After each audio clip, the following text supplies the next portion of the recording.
ദേവൂട്ടിക്കൊപ്പം വരികയാണ് അമ്മേ മൂകാംബികെ. നവംബർ 24 മുതൽ എല്ലാ ദിവസവും രാത്രി 8:30 നമ്മുടെ സ്വന്തം സൂര്യ ടിവിയിൽ. സത്യം പറഞ്ഞ ശിവാനി മാറിക്കാണുമെന്നാ ഞങ്ങൾ കരുതിയത്. അതുകൊണ്ടാ ശിവാനിയെ തിരിച്ചു കൊണ്ടുവരണമെന്ന് ഞങ്ങൾ ആഗ്രഹിച്ചു പോയത്. വലിയ മണ്ടത്തരമായി പോയി കാണിച്ചത്. തെറ്റുപറ്റി. ഇപ്പൊ ശിവാനി കാണിച്ചതിനെയൊക്കെ തള്ളി പറഞ്ഞ നീയങ്ങ് പരിശുദ്ധിയാവൂന്ന് കരുതിയോ?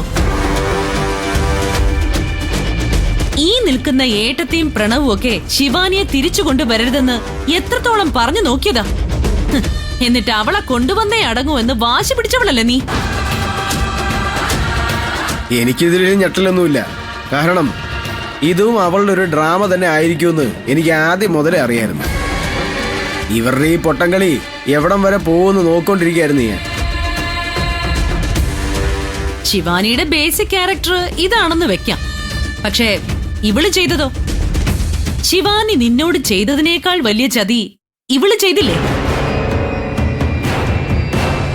ഐശ്വര്യ എന്ന് പേരുള്ള ഒരുത്തിയെ കെട്ടിയിറക്കി നിന്റെ മുന്നില് പ്രണയ നാടകം ആടിച്ചില്ലേ? നിന്നെ വെറും പൊട്ടനാക്കിയില്ലേ പ്രണവേ ഇവള്? നീ കാരണം ഇവൻ അനുഭവിക്കുന്ന വേദനയെക്കുറിച്ച്, അപമാനത്തെക്കുറിച്ച് നീ എപ്പോഴെങ്കിലും ചിന്തിച്ചിട്ടുണ്ടോ നിധി? രണ്ടുപേരും കണക്കാ. അവള് പട്ടിയുടെ വാല് പോലെയാണെന്നും 12 കൊല്ലം കൊഴലിലിട്ടാലും നന്നാവില്ലെന്നും നാഴേക്ക് 40 വട്ടം പറഞ്ഞതാ ഞാൻ. അപ്പോഴെന്നെ വെല്ലുവിളിക്കില്ലായിരുന്നു രണ്ടുപേരും. ഇപ്പൊ സമാധാനമല്ലോ അല്ലേ? അമ്മേ, പറ്റിപ്പോയ തെറ്റുകളൊക്കെ ഞങ്ങൾ ഏറ്റുപറയാ, ക്ഷമ ചോദിക്കുക. ഇവനൊരു നല്ല ജീവിതം ഉണ്ടാവണമെന്നും ഇവൻ കാരണം ഒരു പെണ്ണിന്റെ ജീവിതം നശിക്കരുതെന്നും മാത്രമേ ഞങ്ങൾ ആഗ്രഹിച്ചിട്ടുള്ളൂ. അത് ഇങ്ങനെയൊക്കെ ആയിത്തീരുമെന്ന് ഞങ്ങളും പ്രതീക്ഷിച്ചില്ല. അത് പ്രതീക്ഷിക്കണമായിരുന്നു. വെറുതെ വലിയ ബുദ്ധിമാനാണെന്ന് പറഞ്ഞൊരു ജാട കാണിച്ച് നടന്നാൽ മാത്രം പോരാ. ഭാര്യയുടെ വാക്ക് കേട്ട് തുള്ളുന്നതിന് മുന്നേ സ്വയം ഒന്ന് ചിന്തിക്കാനുള്ള കോമൺ സെൻസും കൂടെ കാണിക്കണമായിരുന്നു. എന്തായാലും ആ നാശം പിടിച്ച പിള്ളേ ഇനി ഈ വീടിനകത്തേക്ക് വന്ന് കയറില്ലല്ലോ. അത്രയും മതി എനിക്ക്. ഇത് ഞാൻ ഇന്ന് പായസം വെച്ച് മധുരം വിളമ്പി ആഘോഷിക്കും. എനിക്കൊന്ന് ഇരട്ടി മധുരമുള്ള ദിവസമേ. കൂടെ നിന്ന് ചതിച്ച യഥാർത്ഥ ദ്രോഹികളെ തിരിച്ചറിയാനായി ദൈവമായിട്ട് തന്ന അവസരമായിട്ട് മാത്രം ഞാൻ ഇതിനെ കാണുന്നുള്ളൂ. അമ്മ ഒരു കാര്യം ചെയ്യും, ചെന്ന് അല്പം മധുരം കൂട്ടി തന്നെ ഒരു പായസം ഉണ്ടാക്കും. തൃപ്തിയോടെ എനിക്കത് കഴിക്കണം. ഈ പ്രശ്നം ഇവിടം കൊണ്ട് അവസാനിച്ചു എന്നൊന്നും ആരും കരുതണ്ട. മറുപടി പറയേണ്ടി വരും നിധി.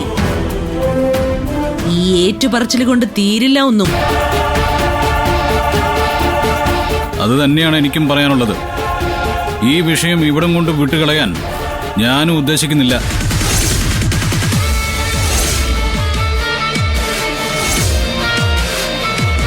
ആ അറ്റൻഡറെ ചോദ്യം ചെയ്തതിൽ നിന്നും ഒരു കാര്യം കൂടി ഞങ്ങൾക്ക് വ്യക്തമായിട്ടുണ്ട്.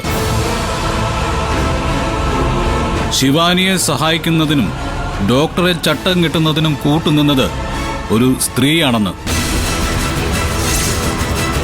സ്ത്രീയോ? അതാരാ? ചില തെളിവുകളൊക്കെ ഞങ്ങളുടെ കയ്യിൽ കിട്ടിയിട്ടുണ്ട്.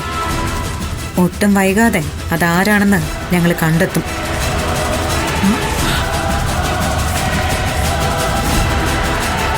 അമ്മേ, വലിയ തെറ്റാ ഞങ്ങൾ ചെയ്തത്.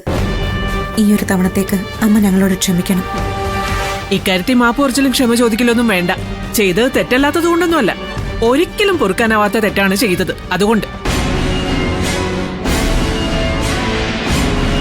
നിധി, നീ എന്താ വിചാരിച്ചത്? എല്ലാം കാട്ടിക്കൂട്ടിയിട്ട് ഒടുവിൽ വന്ന അമ്മയെ ക്ഷമിക്കണമെന്ന് പറയുമ്പോ ഏട്ടത്തി നിന്നെ ചേർത്ത് പിടിച്ച് ഉമ്മ വയ്ക്കുന്നോ? ദേ, ഇനി നിന്റെ കഷ്ടകാലം തുടങ്ങി നിധി. കാത്തിരുന്നോ നീ? ഒന്ന് നിന്നേ. ശിവാനിക്ക് പ്ലാൻ പറഞ്ഞു കൊടുത്തതും സപ്പോർട്ട് ചെയ്തതും ഡോക്ടർക്ക് പണം കൊടുത്ത് വശത്താക്കിയതും ഒരു സ്ത്രീയാണ്. അതാരായിരിക്കുമെന്ന് വല്ല ഐഡിയ ഉണ്ടോ? അതെനിക്കെങ്ങനെ അറിയാം? ഓ, അപ്പോ അറിയില്ല അല്ലേ? ഇല്ല. സാരമില്ല, അത് ഞങ്ങൾ കണ്ടുപിടിച്ചോളാം.